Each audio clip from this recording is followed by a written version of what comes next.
Talaga bang kaus sa puso sa loob ang pagtulong o dahil sa kinikita na about 24 million pesos a month? Oo. Paano yung kita ng ano? May kita yata yung kamukha na sinasabi mo kanina? Oo nga. Dito ko nga, kumuha kasi tayo ng ilang mga report. Ano ha? Magkano ba kinikita nitong mga YouTubers, influencers, mga Facebookers? Alam ba ni Nelson yan? Ano po yung nasa nito? Ano ko? Sa kanya nga galing yan. Ano? Para lalo pa nating palalimin ko yung ating natalakay ng mga nakalipas na panahon. Kasi ang contention natin dito, minsan pala, Hindi, lagay mo sa konteksto. Bakit natin pinag-uusapan yan? opo. Well, doon sa punto ng nakaraan natin na pag-usapan, minsan kasi pala, yung mga public official natin, partikular na po, banggitin na natin, si Senador Rapi Tulfo na isang senador at vlogger din, sabi ng iba, nakakatulong naman pala eh. Pero kung pag-uusapan natin, kumikita din pala siya ng malaki doon sa kanyang YouTube account at hindi pagkaraniwan ng kita. Talagang... Anong ibig mo sabihin na hindi pangkaraniwan? Malaki. Umaabot talaga ng milyon. So, kaya kung interes ang ating pag-uusapan, saka pagiging isang senador, talagang parang bagang mahahati ang iyong atensyon. Kasi walang... Kinikita sa... Kailangan ipaliwanag natin saan siya kumikita. Dito po, sa kanyang account sa YouTube. Ito yung YouTube account po niya. Yung parang content niya. Yan, yung kanyang content. So ang ibig sabihin ni Kong Jen, posible na may pagkakataon nang iniisip mo na ay paano kaya magiging viral itong hearing na ito? Mukhang ganun na nga nangyayari. Mukhang ganun na nga nangyayari. Usapan muna natin. Magkano ba? Magkano nga ba? Yan ba? Totoo yan? Merong basis yan? Baka mamaya hindi totoo yung pinanggalingan na yan. Ito po na Kong, sa lahat ng mga may account, huwag lang muna sa isang partikular na tao. Kinakailangan daw po, para ikaw ay kumita, mag-apply ka sa YouTube partner program para kumita ng pera at dapat ma-meet mo yung sumusunod na mga advertising guidelines. May mga guidelines pala yan. At least, meron kang 4,000 valid watch hours sa loob daw po ng 12 buwan. At least, meron kang 1,000 subscribers. At yon, ililink po yun sa YouTube sa isang Google AdSense account. So, lahat ng ito naman yung nasunod. Ano Kong? Et cetera. No? Ngayon po dito lumalabas at kung ang pag-uusapan ay kita sa United States daw po nagsimula ang perang pumapasok sa kanilang YouTube na may halagang $2 sa bawat 1,000 views. In every 1,000 views meron kang $2. Dito For po sa every 1,000 views, Opo. may bayad na 2,000. No. $2. $2 lang po, no ha? Ito daw po batay doon sa AdSense revenue para sa bawat 1,000 views sa kanyang channel o sa inyong channel, maaari daw pong kumita ng $1 o katumbas daw po ng 50 pesos. Ngayon po ay 57 ngayon, no ha? Hanggang 801 pesos. Ibig sabihin, doon po sa 0.5 hanggang 0.8 pesos bawat viewer. 50 hanggang 80 pesos naman sa bawat 1,000 views. Once na kumikita ka na, maaari mong makuha ang perang naipon mo through Google AdSense, ang YouTube earning na ito at maaaring isanda po sa iyong personal bank account o sa etc. Dito daw po sa ating bansa Kong, alam niyo ba kung sino ang highest earning YouTube channel sa Pilipinas? Nason? Sino? Ang Rapi Tulfo in Action. Ang kanya pong monthly earnings mula sa YouTube ads ay 2.8 million hanggang 45.2 million approximately sa total subscribers po na 26.1 million approximately. 2.8 million, pesos? Or 2.8 million pesos muna ito ko sa Pilipinas. at from 2.8 million hanggang 45.2 million approximately. 45.2 million. Opo. Ang kanya ho kasing total subscriber ay 26.1 million approximately. Yan po, pinakikita po natin sa telebisyon. Ang kanya po namang average monthly channel views ay 277 million approximately. Ang kanya po namang total views ay 6.3 billion views approximately. So yun po, ito po yun, nilabas mismo doon sa YouTube. At wala namang... Itong 2.8 million, from 2.8 million to 45.2 million per month ba ito? Monthly. Monthly po. Average mo yan. Opo. Range. Nelson, kunin mo nga yung range nito. Halimbawa, i-add mo yung 2.8 plus 45.2 divided by 2 para makuha lang natin. Yeah. Ayan, opo. 2.8 plus 45.2 divided by 2. Opo. Magkano? Yan. 23.9. So, maaari siyang kumita ng 23.9 million pesos per month. Posible po yan. Doon sa YouTube. YouTube pa lang po yan po ang ating usapan. Sa YouTube account po niya ng Rapi Tulfo in Action. 23 point... halos 24 million yung range. Yung range niya ay between 2.8. Opo. Ang pagkakalam ko dito, depende ito dun sa listening duration ng... Yes po, yung haba na pinapanood mo sa hanggang tao. maaring, yung haba na yon. Oo. So kaya kung kinuha yung range, maaari siyang kumita between 2.8 to 45.2 million. Yes po. Or within the range of 24 million pesos per Yaman. month. Kasi kung panonoorin mo ng buo yung isang palabas niya, isang episode niya, mas malaki ang ano nun kasi maraming ads na lumalabas. Ngayon, ang magiging issue dito ngayon ay magkakaroon nga, kagaya na binabanggit natin, no, tinatalakay natin ito, magkakaroon ng question yung motive Motibo, yan po. ng pagtulong. Kasi mahihirapan ako ngayon kung paano ko i-draw yung line. Talaga bang taos sa puso sa loob ang pagtulong o dahil sa kinikita na about 24 million pesos a month? Well, yun ang iisipin talaga natin ko. Pagkatapos, pwede rin mag-suggest na kaya pala yung paraan ng kanyang pagganap ng programa na yon may pagka-cinematic. Ay, May opo. pagka-dramatic sapagkat sa aking pag-aakala, pagka-dramatic, merong dramatic effect, lalong tataas yung views dito. Ay, Palagay opo. ko. Kapag ka naging hype, naging viral pa yan ko. Opo. So dito pa lamang makikita mo na ito, hindi ko sinasabi ito, pero dito magsasuggest na po pwedeng ma-question yung motibo kung bakit gano'n ang format ng programa. Oho. Di At ba?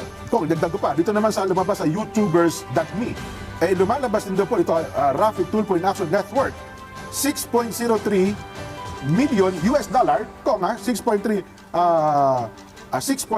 million US dollar hanggang 36.2 million US dollar. Ganun po kalaki kung ang net worth. Sino naman ang Ito naman po ay sa YouTubers.me. Inilabas po nila. ano yung reliability nito? Itong source ng information natin. Well, ito po yung usually ay nagiging batayan ng mga kababayan natin. Net worth ito. Yes po. So ano yung range natin? Na 6.3 plus 36.2. Okay. Nelson. Divided by 2.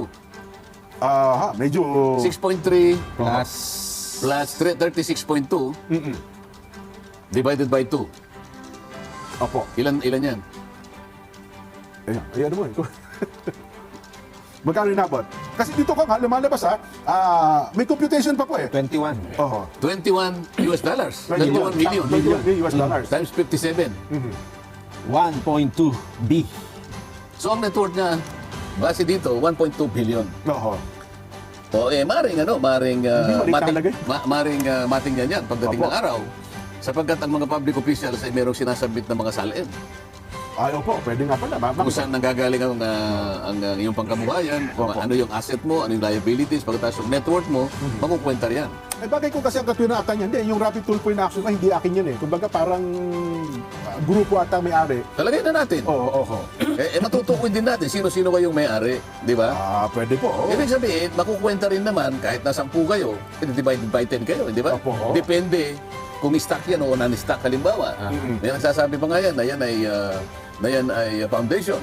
Opo. Pero sa batas kasi din, pagka ikaw ay kumikita, may income ka, babayad ka ng tax. Ito opo, maliwanag na income ito. Opo. Maliban na lang kung halimbawa itong kinita niya na sa race natin, allegedly 24 million pesos a month, ito naman ay pinamimigay niya rin. Opo. Dapat nating makita yon. Pagka gano'n, ay talagang foundation siya. Di ba? Well, tama po kayo sa bagay na yun. Ito naman ang binabanggit natin ko. Well, di ko lang alam kung dinidispute nila ito. Itong nilalabas mo ng YouTube ukol doon sa kanilang net worth. Pwede naman i-dispute, hindi ba? Opo, O sabihin di makita natin natin kung sino ngayon ang nagsasabi ng totoo. Ayan, opo. Kasi meron pa sila dito, yung Rapid Tulpo in Action income. Sa last 7 days daw po, 23.3 thousand US dollar in 7 days. In 30 days naman daw Ano, po, 23? opo, 23.3 thousand US dollar. 23.3K, no? In last 7 days. Pag times 57, ilan yun? Opo, in 7 days. Tapos estimated earnings naman po in last 30 days, 131,000 US dollar. No? In last 90 days, 433,000 US dollars. US dollars po. 433,000. Opo, US dollars in last 90 days. Halos kalahating $1 million Opo. in the last 90 days. So times 57 divided by 3. 24.6. So yun po, mga ganun po kalaki. So, well, ang ipinupunto lang ho natin dito sa bagay na ito, Kong, ay yung kanyang pagtulong at ang kanyang Yung pagtulong na yon na malalambungan ngayon ng pagdududa. Talaga bang sincero yung pagtulong? O dahil sa pagtulong na yon, ay kumikita rin ako ng ganito kalaking pera. Oo. Yan ang issue dyan. Well, minsan po sa ating segmento, ay sa ating pagtalakay ng 2 weeks ago, nakita ko yung ilang thread sa mga nagsasabi sa atin, kung Dante, Jen, si Idol Rapi, maraming natutulungan yan eh. Kayo bang dalawa, may natutulungan ba kayo? Meron. Kaya lang hindi ko pinagsasabi. Hindi ako nagbablang. Opo. Pero masasabi ko, sa dami ng natutulungan, wala pa ako sa Kongreso. Opo. Tumutulong na ako. Oho. Yeah. Pero kagaya nga na sinasabi ko, hindi kinakailangan ipagmakaingay yun. Oho. At yung pagtulong ko, hindi kinakailangan kumita ko ng pera. Oho. Sapagkat ang pagtulong ko, legitimate. Oho. Kasi kung gusto ko lang kumita kagaya niya, di ginaya ko na lang siya. Sa akin palagay naman, kaya kong gayahin yun eh. Baka kaya ko pa siyang higitan eh. Pwede nga po naman. Di ba? Pong, oho. Well, kaya yun po naman, sinasabi natin. Kasi iba nagagalit eh. Kasi alam niyo naman, Kong, pagtakin niyo, ang followers niya, 27 million, Kong eh. Ang kanya pong followers ng kanyang YouTube account. Ganun po kadami ang tao nagka-follow sa kanya. Sa akin kasi Jen, sukat na maipaliwanag natin kung makatulong tayo sa pagbubukas ng isip sa kababayan natin na ililigaw halimbawa sa pag-aakala nila sapagkat nakakuha ng konting pagtulong halimbawa pero sumablay naman yung tuntunin sapagkat lalong lumala yung problema ng lipunan sapagkat hindi talaga nagkakaroon ng healing process eh. Hindi talaga siya restorative kung ang pag-uusapan ay yung goal na kinakailangan mapayapa sila. Opo. Yung magkaroon ng healing. Wala yun eh. Dahil sa format at saka nature ng kanyang pagtulong, di umano, ay wala sa hulog eh. Hindi ba? Opo, opo. Sabi ko nga sa'yo, yung due process ay kinakailangan manatili sa lahat ng pagkakataon. Ang due process mangangailangan ng panahon. Kaya po tumatagal. Kaya kailangan nyo yung may paliwanag natin sa ating kababayan. Ako, wala akong problema kung sakali 21 million Opo. yung naniniwala sa kanya. Noon, tungkulin din natin na kailangan natin nilang maintindihan kung saan tayo nanggagaling. Ayun. Oho. Sapagkat yung 21 million malaking bilang, ngunit hindi yun ang kabuuan ng Republika ng Pilipinas. Tama po Diba? kayo. Oho. Well, sana ho, maunawaan ng ating mga kababayan kung bakit natin ito tinatalakay sa hapong ito, Kong, no? Sabi ko nga sa inyo. At saka, marami din ho palang mga vloggers na nakasubaybay. Tsak, ano ba tawag doon, Nelson? Yung halimbawa, yung programa natin, kinukuha nila tapos... Reaction video. Ayun, no? Nakita ko nga, biyak-biyak Ang dami nila. na reaction videos. Meron pa nga nagsasabi, hindi na ba sila magkaibigan? Alam mo, Jen, yung pagkakaibigan, hindi natin ini-issue yun eh. Opo, oo. Sa dalawang magkaibigan, hindi ko magkaibigan sila. Halimbawa, meron kang gustong itama, hindi dahil sa kaibigan mo siya hindi ka magtatama kung ano yung mali. Tama po, oo. Dapat yung kaibigan mo, iintindihin ka niya, kaya mo ginagawa yun dahil kaibigan mo siya. Oo, naman. At higit sa lahat, kaya mo ginawa yun, nalang-alang doon sa kapakanan ng Opo. higit na nakararami. Oho. So yung kumisan, mali yung kanilang title eh. Hindi na siguro sila magkaibigan. Oo nga Hindi po. po yun. Huwag po niyo lalagyan ng ibang ng ibang anggulo. Okay, hindi po dahil sa kaibigan ay hindi ka na kailangang magtama ng mali. Oo. Hindi ba? Bahala na po yung pagkakaibigan tungkol sa kanila kung paano nila alagaan yun. Pero ang mauuna dapat, ano ba yung kapakanan ng higit na nakararami?